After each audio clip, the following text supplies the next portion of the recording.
Aqui no Novo Dia, o senador Flávio Bolsonaro, filho do ex-presidente, já em tela aqui conosco, conversa viabilizada pela Basília Rodrigues, que também está em tela, Isabel Meca também participando dessa conversa. Antes de mais nada, muito obrigada, senador, seja bem-vindo, bom dia. Bom dia, Carol, bom dia, Basília, bom dia, Pedro, bom dia a todos que nos assistem. Bem, há pouco o Pedro Duran colocava aqui pra gente um pouco do que é o entendimento da Procuradoria-Geral da República, do material probatório trazido nessa denúncia, ao mesmo tempo que traz já os argumentos apresentados pela defesa do seu pai, do ex-presidente Jair Bolsonaro.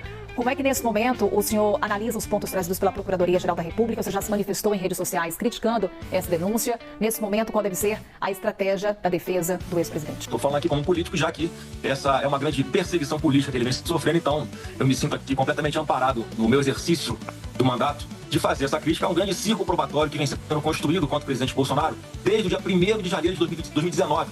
Quando ele assumiu a presidência da República. E algumas pessoas aí impregnadas pelo ouvido, como se Bolsonaro pretendesse implantar uma ditadura no Brasil, desde então eles vêm criando ali diversas armadilhas. O mandato dele passou, nenhum tipo de golpe foi tentado. Agora, o que eu lamento é que, infelizmente, o Procurador-Geral da República, o senhor Paulo Gonet, ele simplesmente aceitou fazer um jogo aí que interessa muito a quem me indicou a essa cadeira, que é o presidente Lula. Então, todo esse circo probatório, o que mais não tem nesse processo inteiro são provas. Não tem absolutamente nada de material que vincule Bolsonaro a qualquer das acusações absurdas que ele vem sofrendo. Então, óbvio que a gente enxerga isso com uma grande indignação. Já houve a condenação do TSE com base em coisas também completamente supérfluas.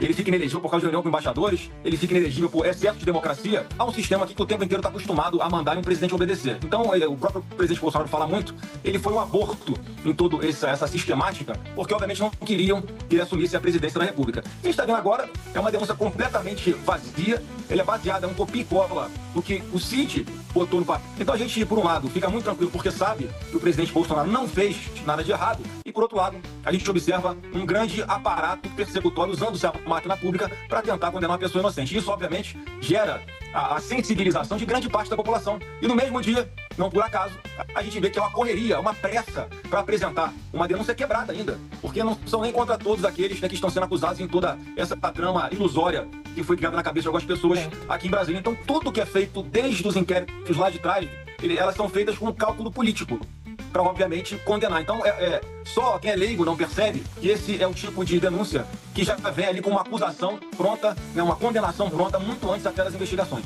Importante esclarecer para as pessoas. Esse julgamento vai debater, enfrentar a discussão sobre quais são os limites entre desejo e ação. O quanto as pessoas, ou o próprio ex-presidente Jair Bolsonaro, queriam que o presidente Lula não assumisse o posto de presidente, queriam desfazer o resultado das eleições.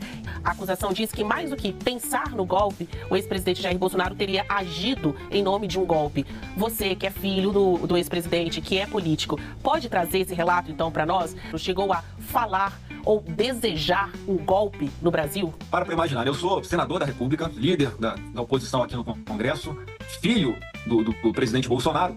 Bolsonaro virou ditador. Qual seria o meu papel nessa ditadura? Num rascunho de projeto de estado de sítio que seria enviado supostamente ao Congresso Nacional, algo que ninguém sabe quem foi que escreveu, nem a própria PGR sabe, e estaria submetendo a esse jogo. Ele parece ser muito mais temente ao Alexandre de Moraes do que a Deus, né? Como ele sempre falou que foi temente a Deus. Eu teria vergonha, se fosse ele, de entrar em casa agora e olhar nos olhos da sua esposa, dos seus filhos, ante essa grande injustiça que ele está cometendo. Eu falei para ele aqui, nessa sala de onde eu estou sentado conversando com vocês, quando ele foi ser sabatinado no Senado, que Deus estava dando uma oportunidade para ele de desfazer as injustiças que ele cometeu contra Bolsonaro quando ele era procurador lá no Tribunal Superior Eleitoral. Ele está se sujeitando a um papel ridículo depois de toda a avacalhação que o Alexandre de Moraes fez com o Ministério Público Federal por inteiro, quando ele simplesmente ignorava o PGR e o MPF na hora nas investigações. Ele ignorava que o MPF nem era chamado a se manifestar antes de qualquer medida que ele tomasse, com medidas cautelares, dentro desses inquéritos. O Alexandre de Moraes escolhia quem eram as pessoas que seriam investigadas com uma punição já pré-determinada. Ele escolhia quem eram os investigadores. Ele mandava o relatório da PF voltar para ser feito porque não estava satisfazendo os interesses dele. E qualquer discussão política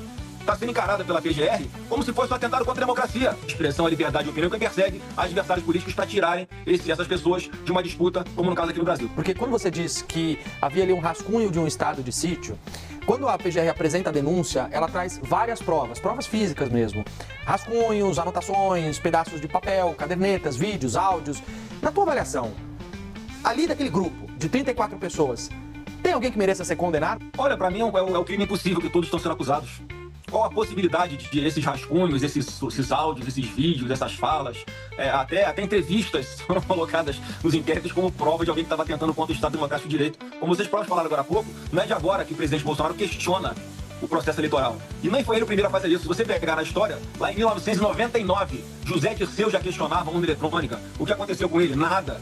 A mesma coisa do Carlos Lupe, que foi o presidente do PL, o partido que entrou no TSE com uma ação para deixar Bolsonaro inelegível. Já defendeu também que o processo eleitoral, que é feito somente com a urna eletrônica, ele é suspeito. Agora, tem uma coisa muito curiosa, né? Porque você imagina o ministro Zanin, ele há pouco tempo estava procurando nulidades na investigação contra o Lula para tentar cancelar as condenações que ele teve desde primeira instância. Eu fico imaginando a dificuldade que ele vai ter agora de encontrar algo que não seja nulo em todo esse inquérito, em todo esse processo, e como é que ele vai se comportar diante disso, né? Porque é tão claro, é tão absurdo, qualquer advogado, qualquer estagiário de advocacia enxerga aqui dezenas de nulidades absolutas nesse processo. É claramente um processo montado, fabricado, para condenar o presidente Bolsonaro. Isso tudo é medo de que ele dispute as eleições e volte a ser presidente da República. Eu tenho um recado a dar a todas essas pessoas que pensam desse jeito. Vocês vão ver o presidente Bolsonaro ser presidente em 2026 e vão fazer isso rindo.